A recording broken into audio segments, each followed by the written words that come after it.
শান্তিপূর্ণভাবে নির্বাচন হয়েছে, ওই ধরনের নির্বাচন খুব কমই দেখা যায়। কেন্দ্রীয় বাহিনীর যে ভূমিকা সেটা নিয়ে একটা জায়গায় প্রশ্ন উঠছে যে কেন্দ্রীয় বাহিনী অনেকভাবে বিজেপিকে সাপোর্ট করার চেষ্টা করছে। কেন্দ্রীয় সব এজেন্সি তো বিজেপিকে সাপোর্ট করে, নতুন করে কী আছে, সে ইডি হোক, সিবিআই হোক, নির্বাচন কমিশন হোক, সবাই তো বিজেপির হয়েই কাজ করছে। বিভিন্ন বুথে একটা অভিযোগ আসছিল যে ইভিএম মেশিন খারাপ বা ইভিএম মেশিন এটা প্রচুর পাওয়া গেছে, ইভিএম মেশিন খারাপ প্রচুর পাওয়া গেছে, এর কারণে ভোট প্রক্রিয়া দেরিতে হচ্ছিল। তার জন্য কি কোনো সন্দেহের জায়গা তৈরি হয়? না দেখুন, সেটা বলা মুশকিল, সেটা নিয়ে কথা বলতে পারবো না, কিন্তু ইভিএম মেশিন প্রচুর জায়গায় খারাপ বেরিয়েছে সেটা বলতে পারি। যে এটা হয়তো নির্বাচন কমিশনের নেগলিজেন্সি হতে পারে বা কিছু হতে পারে, সেটা বলবো, সেটা নিয়ে বলতে পারবো না। সাধারণ মানুষ ভোট দিয়েছে এবং অনেকটা ভোট পড়েছে, কিন্তু শেষ পর্যন্ত জয় নিয়ে কতটা আশাবাদী?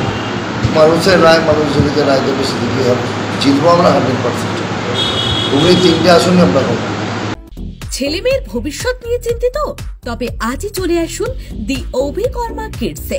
ইংলিশ মিডিয়াম এই স্কুলে রয়েছে নার্সারি থেকে 5ম শ্রেণী অবধি পড়ার সুযোগ। আমরা এখন আছি পাঁশকুড়ার সুরানাঙ্কারে। ভর্তির জন্য যোগাযোগ করুন 9045193055 এই নম্বর। মোমো খেতে ভালোবাসেন? তাহলে অবশ্যই আসতে হবে শ্রীরামপুরের বিখ্যাত বান্টি মোমোতে, যা এখন মো ফ্যামিলিও। বিভিন্ন ভ্যারাইটির মোমো খেতে আজই চলে আসুন শ্রীরামপুর বিপি দে স্ট্রিটে মো ফ্যামিলিওতে।